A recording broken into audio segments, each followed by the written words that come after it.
વાઘોડિયા તાલુકાના કાસીપુરા ગામ નજીક આવેલી HN infra product private limited company સામે ગ્રામજનો અને ખેડૂતોમાં રોષ જોવા મળ્યો। ગ્રામજનોના આક્ષેપ મુજબ કંપની દ્વારા સિમેન્ટ પાવડર અને કેમિકલયુક્ત પાણી ખુલ્લામાં છોડવામાં આવતા આ પાણીમાં ખેડૂતોના ખેતરોમાં ફરી વળ્યું। ઉભા પાકને નુકસાન થયું હોવાનો ખેડૂતો દ્વારા આક્ષેપ કરાયો છે। વાઘોડિયા તાલુકાના કાસીપુરા ગામ નજીક આવેલી HN infra product private limited company સામે ગ્રામજનો અને ખેડૂતોમાં રોષ છે। ગ્રામજનોના આક્ષેપ મુજબ કંપની દ્વારા સિમેન્ટ પાવડર અને કેમિકલયુક્ત પાણી ખુલ્લામાં છોડાતા ખેતરોમાં ફરી વળ્યું છે। ઊભા પાકને નુકસાન થયું છે। કંપનીના ભારે વાહનોના કારણે ગામના રસ્તા પર મોટા ખાડા પડ્યા હોવાનો પણ આક્ષેપ છે। આ અંગે જીપીસીબી સહિતના તંત્રને રજૂઆત કરવા છતાં કાર્યવાહી ન થતાં ગ્રામજનોએ કંપની સામે પગલાં ભરવાની માંગ કરી છે।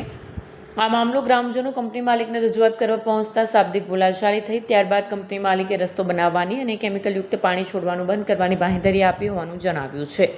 ગ્રામજનોએ સમગ્ર મામલે જીપીસીબી દ્વારા તપાસ કરી યોગ્ય કાર્યવાહી કરવાની માંગ કરી છે। વિડીયો જર્નાલિસ્ટ મુકેશ પરમાર સાથે સરિયા ટીવી ન્યૂઝ વડોદરા। શું કહેશો કાસીપુરા ગામના લોકોની રોડની માંગણી છે અને ખેતરમાં કઈ કેમિકલ જાય છે અને એ પ્રકારની આક્ષેપો છે આપણા કંપની પર?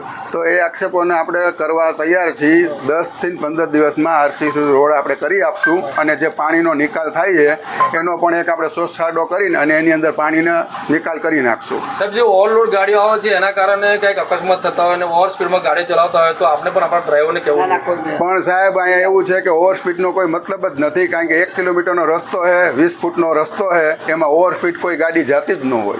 તો સાહેબ, સાંકડો રોડ હોવાના કારણે આ પ્રકારના રોડ સાંકડાના હોવાના હિસાબે એવું થાય કે ગાડીને સામે બાઇક બે ભેગું થાય તો બે એક સાથે નીકળી શકે એવું શક્યતા નથી। સાહેબ, 10 દિવસની અંદર આ રોડ બનશે કોઈ જવાબદારી કંપની આ ગામ લોકો કહી રહ્યા છે? 10 થી 15 દિવસમાં મારે મંત્રી હારે વાત થઈ ગયેલી છે, એમને મને 2 દિવસનો ટાઈમ આપેલો છે।